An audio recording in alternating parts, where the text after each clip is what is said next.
Bien, buena tarde. Este video tiene como objetivo servir de guía sobre la aplicación de un instrumento que es el SL90R.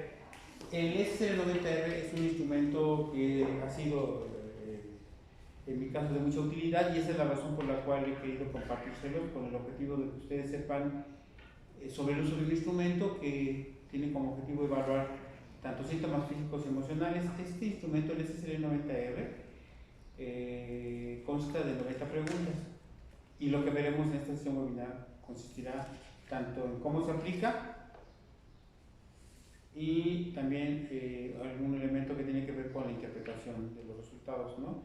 Entonces, para esta sesión me acompañan un par de estudiantes, bueno, son 3 estudiantes que no están en la cámara porque Esme, que me está auxiliando con la lectura de algunos puntos, que está hoy, por cierto, viene para que realicemos su trabajo de titulación. Si las condiciones se mantienen a favor, en el sentido de que un proceso que ahorita entiendo que están teniendo los alumnos en la universidad, que se tiene suspensión de clases en algunas escuelas o facultades, si hubiese un cambio, este próximo mes ya se titularía. Es un estudiante que estuvo presente desde el segundo semestre, se desfasó, sin embargo ya está en su fase terminal y lo que va a presentar como titulación es todo el acompañamiento que tuvo con nosotros, lo que es un grupo que se conoce como el grupo de ergoterapia. Y tengo a Marta, que es del tercer semestre, y a Eli, que está en el octavo semestre. Hola. Entonces, bien. Bien, entonces entremos en tema, ¿no? El instrumento, este es el 90R, es parte de la actividad que no solamente está en el módulo 0300, sino en el 602 y en el 0800. Entonces, esta webinar servirá, o bueno, esta sesión que estoy grabando tiene ese objetivo, la subiré a la plataforma para quienes no han tenido acceso con el instrumento sepan de qué se trata. Bien, en la plataforma, por cierto, está subido todo el material, solo hay un elemento y sí me parece, como menciona, hacerlo. Hay, me parece que es en el 603 y en el, no, en el 602 y en el 0300 el instrumento que está subido tiene tiene un error en la edición del propio instrumento. Pero eso lo veremos un poco más adelante. Creo que en el 0800 está de forma correcta la versión de la hoja de respuestas. Entonces, la observación que estoy haciendo versa sobre, o tiene que ver sobre la hoja de respuestas. Bien. Entonces, ese instrumento, la aplicación del instrumento tiene un objetivo totalmente académico, entonces le voy a pedir a Esme que me ayudes leyendo los 6 puntos que aparecen en la plataforma, que es para los 3 módulos, sobre las consideraciones. Entonces, si quieres en voz alta decir cuáles son estos puntos. Claro. El primero es señalar el objetivo didáctico de la aplicación. Solicitar el consentimiento para quienes se va a aplicar. La aplicación es voluntaria y sin ningún tipo de pago económico o en especie por ese ejercicio. No generar alguna expectativa de atención psicológica o atención clínica por parte de ustedes. Si por motivo de la aplicación se encuentran valores clínicos relevantes, se sugiere derivar a un profesional o institución en el caso. Informar la confidencialidad de la información y en el rubro de datos sociodemográficos, en el apartado del nombre, solo colocar iniciales. Bien, dicho esto, un elemento importante, recuerden, es una actividad totalmente formativa y académica y por lo tanto no tiene un uso clínico. Del trabajo con la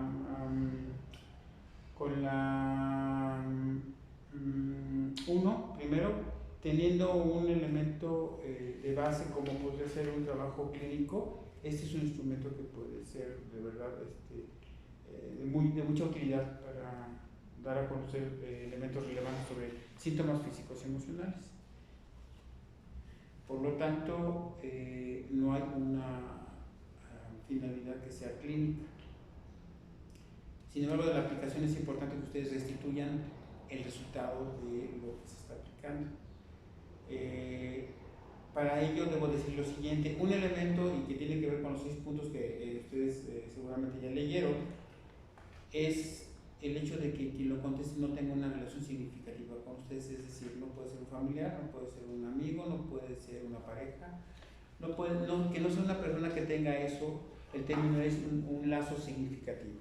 Por lo que implica el uso de un instrumento que, si bien no hace preguntas que profundicen sobre la vida de ustedes, sí hay algunas preguntas que pueden resultar en un punto comprometedor, entonces no es necesario que ustedes lo hagan, ni deseo que ustedes indaguen más para saber algo del familiar, de la pareja, de quién es significativo con ustedes, en relación a ustedes. Por lo tanto, es toda aquella persona que ustedes consideren que tengan una cercanía o que haya algún tipo de relación, pero que no sea una relación, insisto, que he dicho significativa.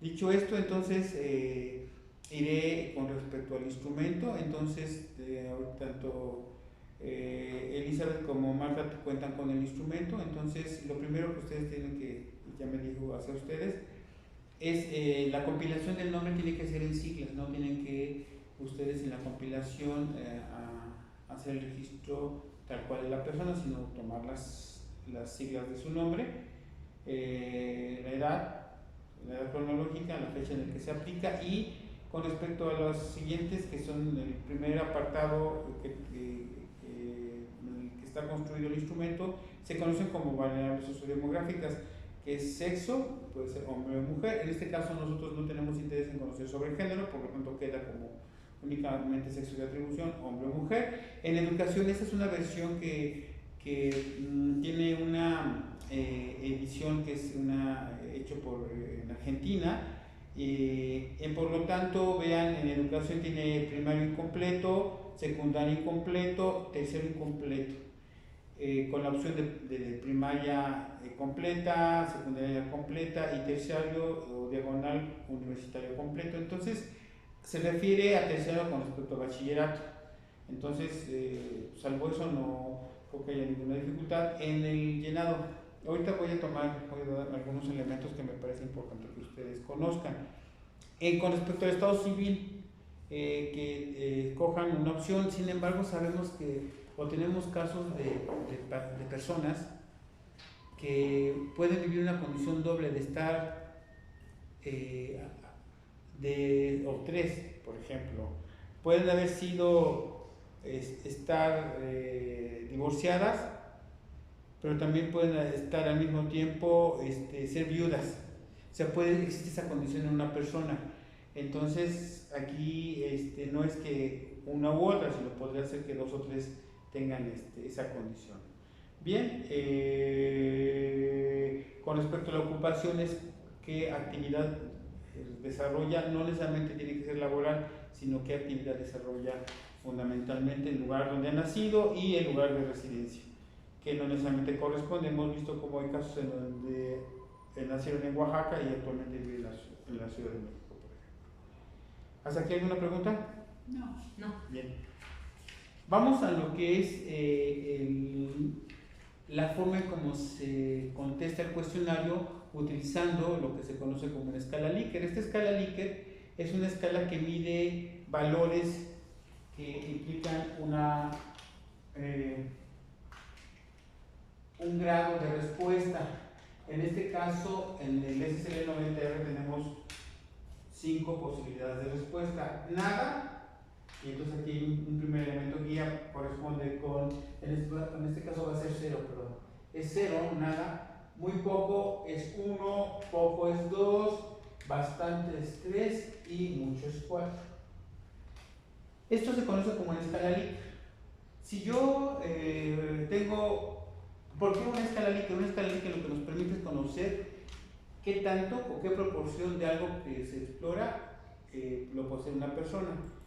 Si yo fuera, la primera pregunta que dice dolores de cabeza, si yo me quedara con una pregunta que fuera dicotómica, sí o no, o sea, la pregunta, si yo la modifico, bueno, no modifico la pregunta, sino modifico la forma de cómo se responde. 0,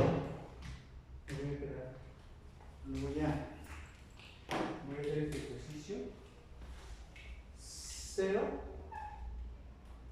equivaldría a no, Y todo esto que va del 1 hasta el 4 me correspondería a un sí. Por tanto, un nivel, este tipo de medición nos ayuda a saber en qué proporción, ya no solo si lo tiene. Si dan cuenta, si me dicen que sí, engloba todo esto, que va desde poco hasta mucho. Por lo tanto, una escala tipo Likert nos ayuda a tener más precisión con respecto a la respuesta. Bien, dicho esto, entonces nos vamos a las preguntas como tal. Entonces, el cuestionario, otro elemento importante para que vale la pena señalar, es a quién va a ser aplicado. Tenemos el caso de personas que por razones de la actividad académica estuvieran a su alcance y que fueran personas que no hay un elemento de instrucción escolar. Y esa es una realidad que nos vamos a encontrar. Habrá personas que cuando vienen a la consulta o a la atención en un área de salud, encontramos que puede haber o no haber una formación académica, es decir, no haber tenido una instrucción como puede ser la primaria incluso. Y esa es la realidad que tenemos en las poblaciones. En casos en donde fuera esta situación, habría que leer las preguntas, solo que esto tiene un elemento.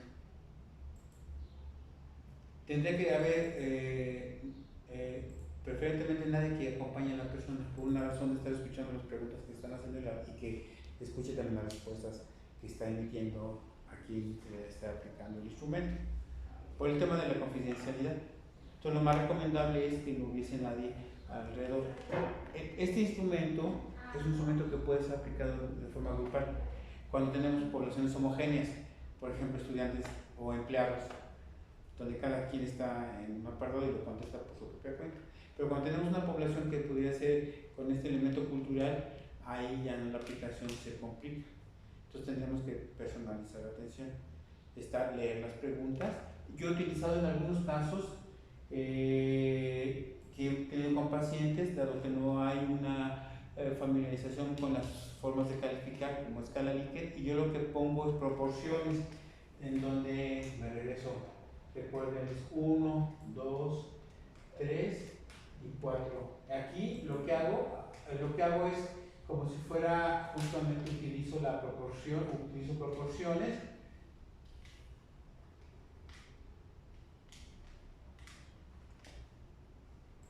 Y esto ya me da una dimensión sobre algo que posee.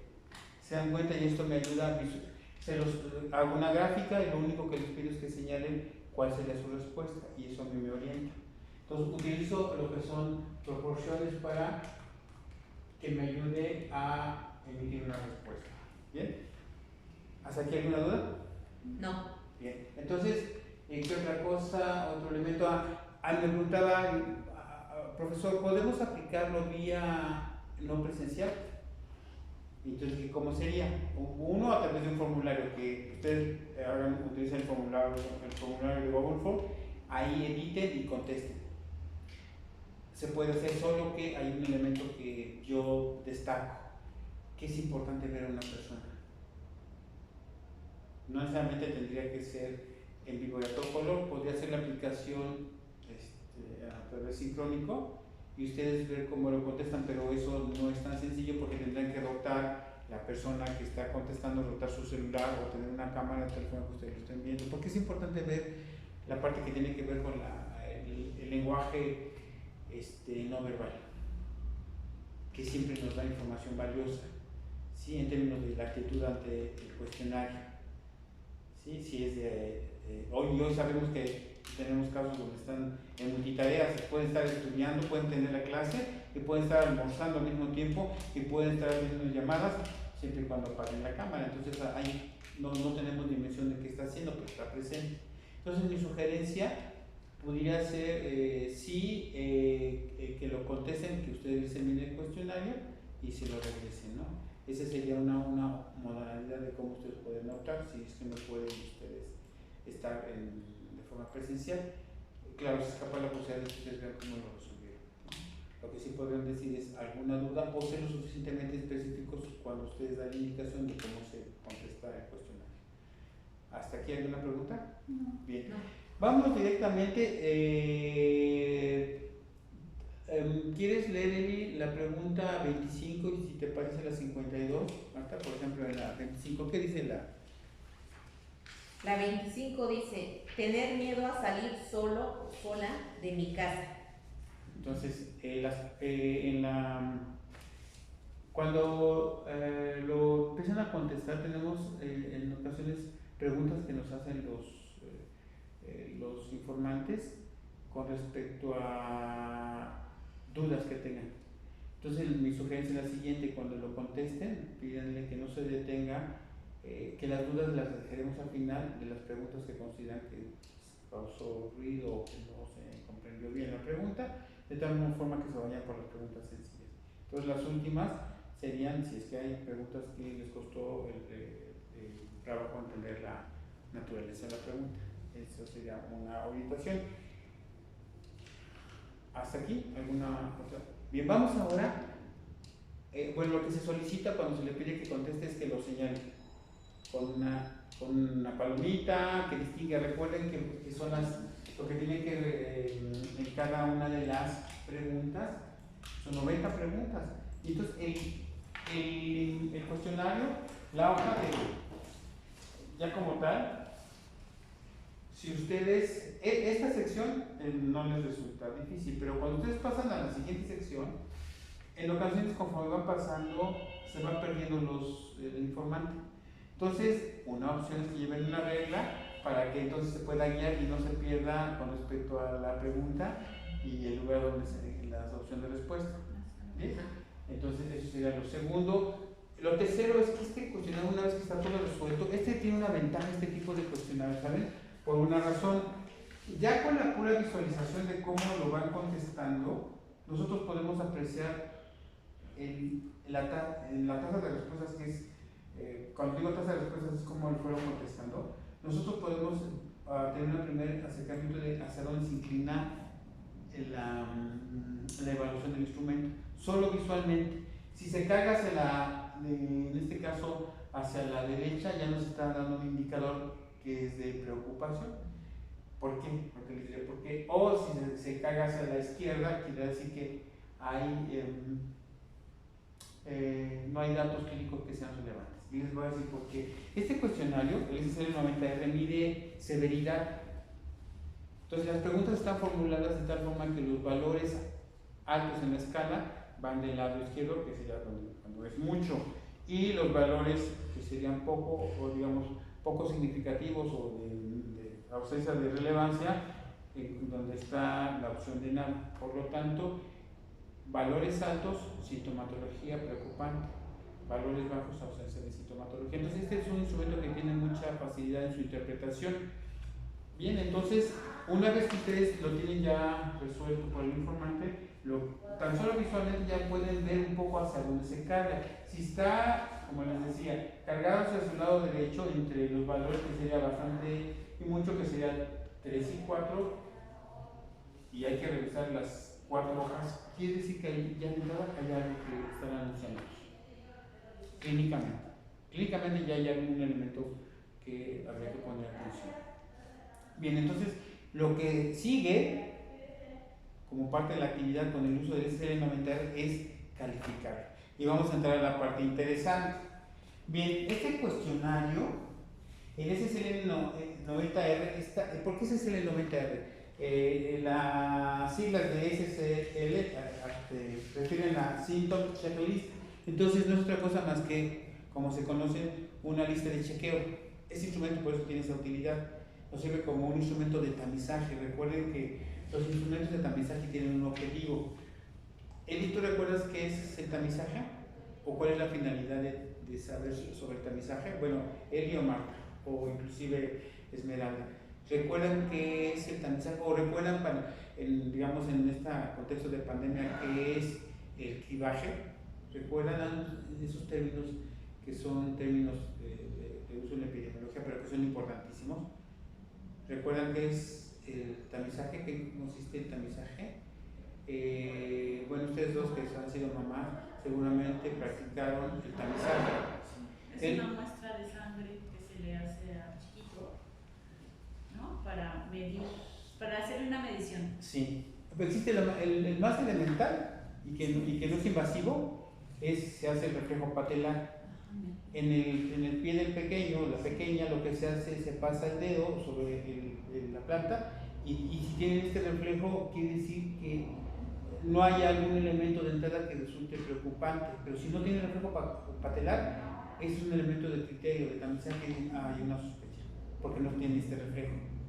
Entonces, el tamizaje no es otra cosa más que separar a partir de un criterio, es lo mismo que el cribaje, lo que hace es, si reúne tal condición, entra para acá, si no reúne una condición, entra para acá. Entonces, tamizaje, recuerden, tamizaje es cernir, y recuerden que cernir, cuando ustedes tienen un cernidor, tienen harina, y lo que hacen es lo mueven, y entonces lo más fino filtra, de tal forma que en este caso es una separación. Entonces el tamizaje implica separar, distinguir una condición de otra.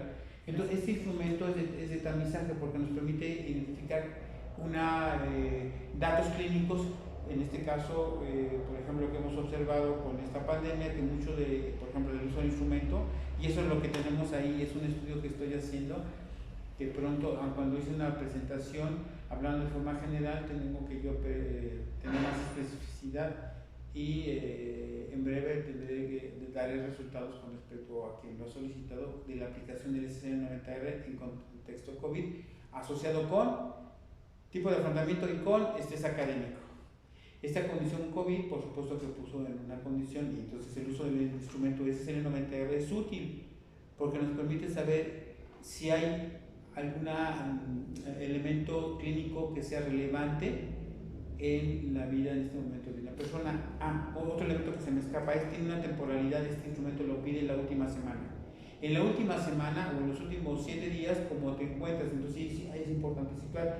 Este instrumento, el SCN-90R, inclusive puede ser explorado en una condición en donde nosotros le decimos al informante, ubícate hace un año y contesta con respecto a ese momento y se puede hacer. Y eso nos sirve, pidiéndole que tenga un cabal recuerdo, puede que, si no, pero situarlo, para que entonces nos permita tener un elemento en una línea de tiempo que después pueda ser comparable. ¿Sí? Entonces, en un antes y un después, eso se puede hacer, pidiéndole, en este caso, que tenga objetividad con respecto a situarlo en hace un año, hace 2 años, o con respecto a un acontecimiento. Entonces, y después aplicarlo, entonces tiene una utilidad de comparación.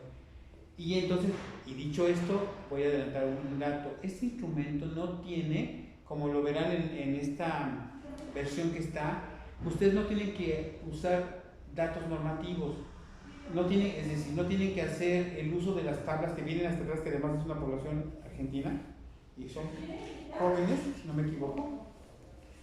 Ustedes no tienen que utilizar nada de esas tablas. O sea, no tienen que ustedes hacer. Recuerden que las pruebas tienen un elemento de comparación. Y ese punto de comparación, ¿cuál es? Que ustedes vean con respecto a un grupo cómo se comporta. Entonces, este instrumento tiene una ventaja, que la propia persona sirve como punto de comparación. ¿En base a qué? Ustedes, ¿cómo marco? Pues a partir de los valores que está reportando. Entonces, una persona en una primera medición, como lo van a hacer ustedes, tiene una segunda, puede tener un segundo momento, y ese segundo momento es el de tener una segunda aplicación. ¿Qué quiere decir?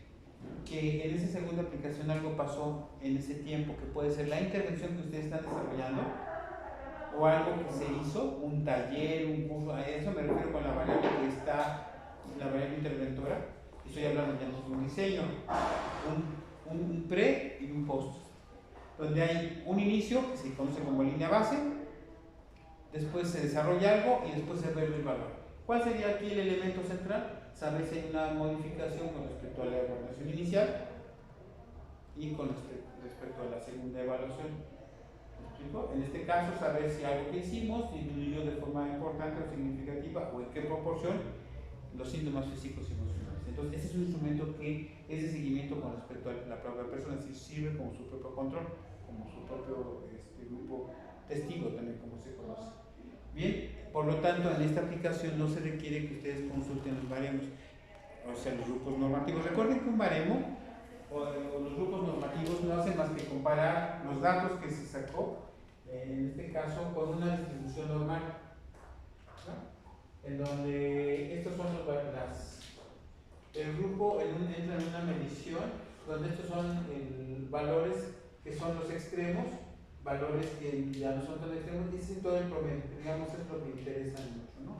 Entonces, no tenemos en este caso el interés de hacer la comparación con respecto a el grupo normativo.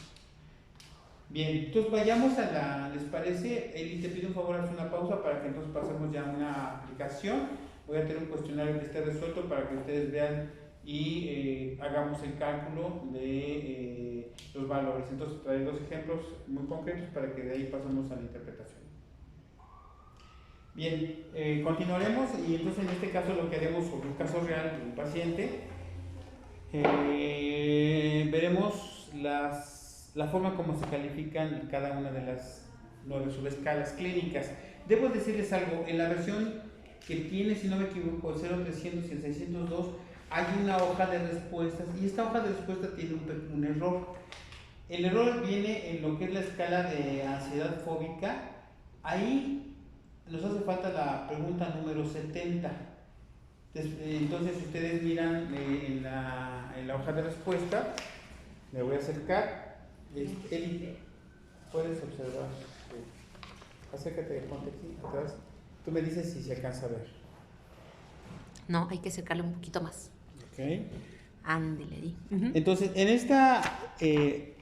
este formato de esta edición, en la escala que se conoce como ansiedad fóbica, después de 50 debería ir aquí la pregunta, el ítem, pregunta o reactivo equivale a lo mismo, se entiende por igual, debería ir la pregunta número 70. Entonces, en la versión en el grupo, en el 0800, sí aparece la pregunta número 70. Bueno, dicho esto, es la única corrección que hay que hacer. A esa instrucción, por cierto, la que aparece en la parte superior de la hoja de respuestas, no pongan atención en ello. Yo les voy a enseñar una forma distinta de cómo se califica. Ya he visto que algunas de sus compañeras, si no me equivoco, del 0300, si no me equivoco, es Adela, ella ya lo calculó, pero calculó con valores que son decimales, es decir, dividió, y ahorita les voy a enseñar cómo se califica. Entonces, lo que vamos a hacer en este momento es revisar la forma de cómo se califica, obteniendo valores porcentuales. Por lo tanto, cuando digo valores porcentuales, nos ayuda a comprender justo lo que yo tengo aquí. ¿Sí? Que voy a utilizar una proporción, no necesariamente tendría que ser la que corresponde, pero me permite entender en ese porcentaje lo que estoy explicando aquí. Entonces, ¿se alcanza a ver? No. Pero es el 100, ¿no? ¿Sí? Entonces, esto sería 0%, 25%, 50%, 75% y aquí sería 100%. Bien, entonces lo que ustedes van a obtener es el porcentaje de tasa de respuesta de cada una de las subescalas clínicas. No van a convertirlo ustedes a valores decimales. Entonces vámonos con yo les voy a decir cuáles son los valores que obtuvo y lo van a calcular. Entonces para ello van a hacer lo siguiente. Yo voy a decir en voz alta los valores que tuvo y en la escala número 1. Entonces van a hacer lo siguiente. En su hoja de respuestas, ustedes tienen una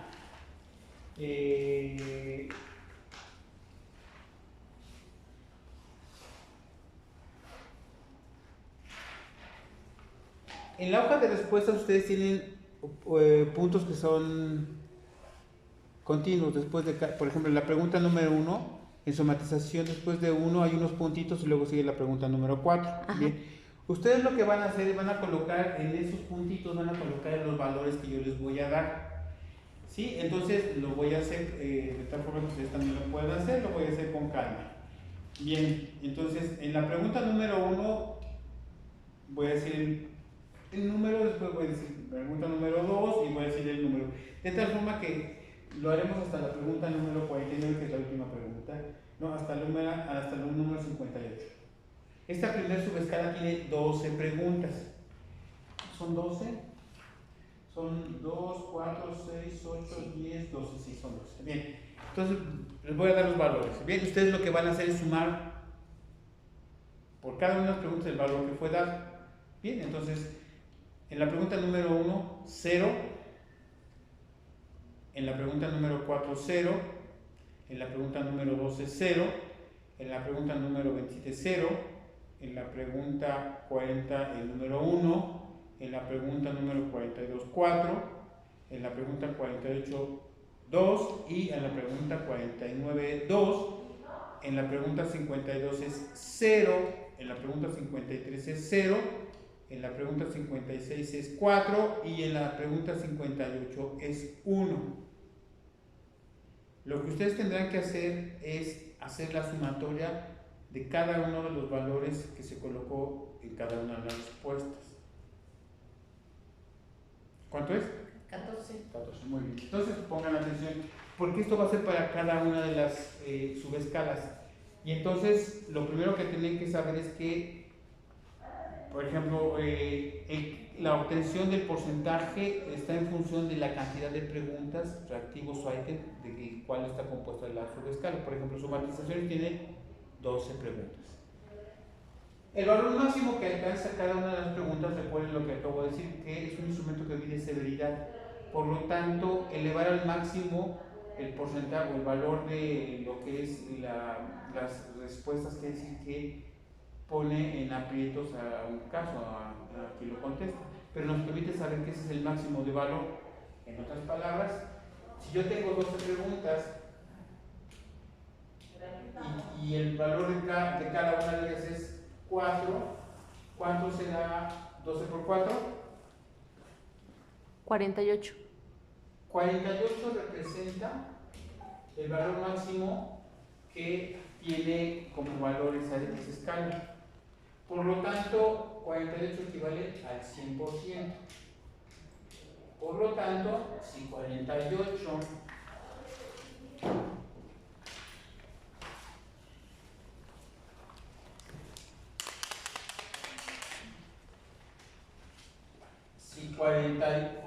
¿se ven? Sí, sí se ve. Si 48 es a 100%, ¿cuánto será 14? ¿Cierto? Entonces, ¿qué se tiene que hacer? Una regla de 3. Se multiplica 14% de 48 y eso es lo que me va a dar el valor en porcentaje de la somatización. 14%. Lo que necesitamos saber es el porcentaje. Entonces, 14% entre 48 y eso me va a dar el valor.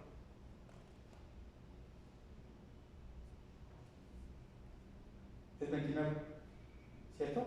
Entonces, esta primera subescala tiene un porcentaje del 29%. Y si dan cuenta, ya me ubicó, ya me ayuda a saber qué tanto.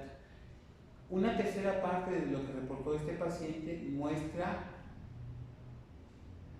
una somatización. ¿Y qué somatización? Si se dan cuenta, utilicen su cuestionario, porque el cuestionario en específico tiene, por ejemplo, en la hoja número 1, refiero a lo que son somatizaciones. ¿Quieres leer en voz alta, Marta, por favor, a qué se refiere con somatización? Somatizaciones. Evalúa la presencia de malestares que la persona percibe relacionados con diferentes disfunciones corporales, cardiovasculares, gastrointestinales, respiratorias. Esto quiere decir que una tercera parte de lo que reporta este paciente, porque recuerden es un valor cercano al 30%, está referido a algún tipo de malestar.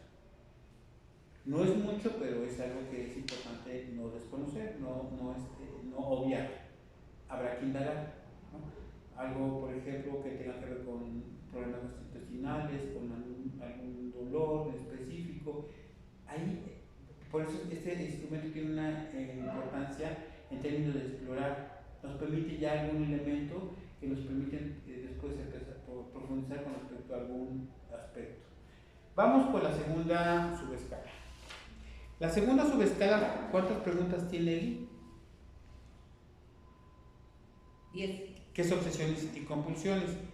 Vamos de la misma forma, entonces yo les voy a dar los valores, ustedes los van a registrar y hacer el mismo cálculo, ¿bien? Entonces diré la pregunta y el valor.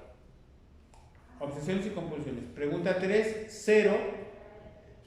Pregunta 9, 2. Pregunta 10, 2. Pregunta 28, 2. Pregunta 38, 4. Pregunta 45, 3. Pregunta 46, 0. Pregunta 51, 1. Pregunta 55, 2. Pregunta 65, 0. Y hagan la sumatoria.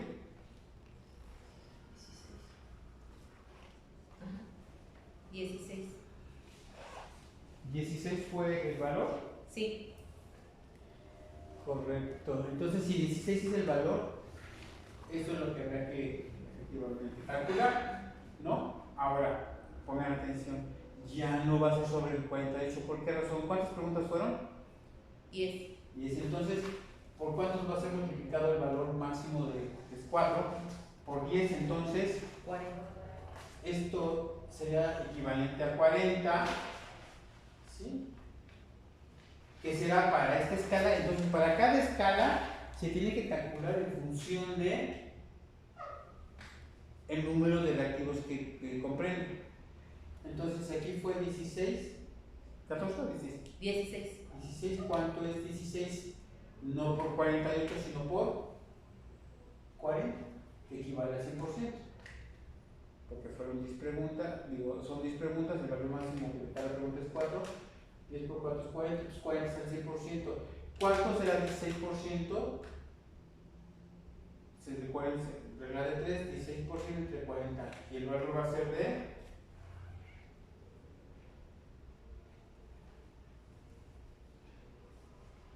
16 por 100. ya lo tengo calculado, es de, a menos que sea distinto, 40%. 40%. Sí, yo no me sale 5. Entonces, 40. en este caso, la subescala que se llama la de obsesiones y compulsiones, ¿y quieres leer a qué se refiere obsesiones y compulsiones? Obsesiones y compulsiones incluye síntomas que se identifican con el síndrome clínico del mismo nombre, pensamientos, acciones e impulsos que son vivenciados como imposibles de evitar o no deseados. Entonces, aquí podemos hablar de una conducta, de un comportamiento que es reiterativo, que es persistente. Y entonces se constituye como una conducta que es constante. Por ejemplo, que podría ser el insomnio, por ejemplo, que tiene dificultades siempre para dormir y que es algo repetitivo. ¿Me explico? O que no coma, ¿no? Entonces, es un conjunto de preguntas que hacen alusión a un comportamiento y que se mantiene.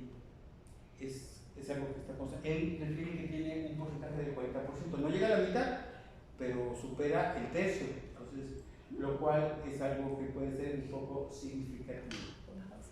Una pausa, por favor. Bien, entonces nos quedamos con la segunda subescala. No vamos a votar por fines de ejercicio el total de las 9 subescalas, pero voy a tomar una subescala en donde hay valores que son, digamos, destacables o importantes, que es la escala número 5. Bien, la escala número 5, que mide ansiedad y que son 10 preguntas, les voy a dar de nuevo los valores y ustedes los van a calcular. También allá en donde estén, sugiero que hagan el ejercicio. Bien, pregunta número 2, 1.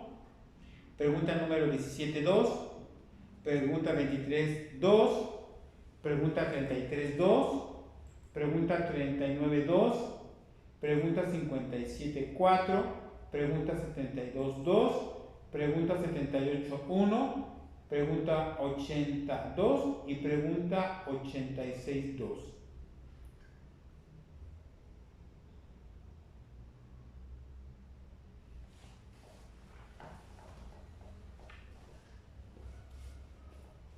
Son en lo que están calculando tanto Marta como Eli. El número de preguntas también son 10, por lo tanto se mantiene 10 como número de ítems, variables o reactivos o preguntas, entonces equivale a 40, que es el 100%.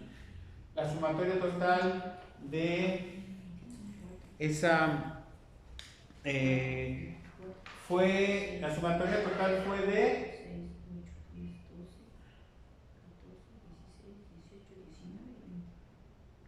20, ¿cierto? Sí. Entonces, la sumatoria total de las respuestas fue 20. Entonces, 20 por 100 entre 40 ya por el solo valor equivale al 50%, ¿cierto? Entonces, en este caso, el paciente refiere que en esta escala tiene un 50% con respecto a ansiedad, es decir, la mitad de las respuestas que dio en estas preguntas, recuerden, perdón, estas 90 preguntas están distribuidas en las 9 subescalas, pero no son las 90, digamos, el total de preguntas son 90, solo que son 83 las que están desagregadas en las 9 ítems. 7 preguntas son preguntas que no están integradas, que son preguntas adicionales. Fue un elemento que dentro del análisis factorial que hicieron las dejaron como no, que fue un análisis factorial lo que se hizo, y lo que se hizo, un análisis factorial lo que nos hace, hablar un poco del método de estadística. Por ejemplo, cuando ustedes van al mercado y la fruta la tienen en un frutero, lo que pueden hacer es un criterio de selección. Entonces les interesa todas aquellas que son amarillas. Entonces un análisis factorial lo que hace por razones de atribución separa todas las que son amarillas, todas aquellas que tienen cáscara dura, todas aquellas que no son cítricas, y lo que hace un análisis factorial es separar por componentes principales. Se conoce, es uno de los métodos que nos ayuda mucho a distinguir, y es entonces que encontraron que son 9 subescalas clínicas, y esas otras 7 preguntas no cabían en ninguna de esas y los dejaron aparte. ¿Me explico? Son de utilidad. Una de ellas habla, por ejemplo, de, si no me equivoco, es la que tiene que ver con, bueno, ahorita la veo, pero es una pregunta interesante, creo que habla sobre ideación suicida, ¿no? Que es una adicional, es ¿La 10 está? ¿La 10? ¿O cuál? Ahorita revisamos. Ahorita revisamos, pero bueno, a eso se refiere que esas 83 preguntas están distribuidas dentro de las 9 subescalas. Bien, y así lo que van a hacer ustedes es evaluar cada una de las subescalas a partir, recuerden, no van a dividir, sino van a hacer una regla de 3, y entonces en función de la cantidad de preguntas de cada una de las subescalas es como se hace la determinación del valor máximo, y de ahí entonces digamos el valor, el porcentaje que va a obtener. Marta me hizo una pregunta con respecto a qué pasa, cómo se determina, en este caso, cómo se asigna el criterio para entonces evaluar, ¿cierto? Entonces yo tomé un elemento, un ejemplo que es la norma oficial mexicana, que tiene una escala muy interesante. Te puedes colocar, me puedes leer cómo está desagregado los valores en la escala, y a esto le he llamado un semáforo de atención psicológica. Digo, no, está así como lo tenemos el semáforo de atención epidemiológica.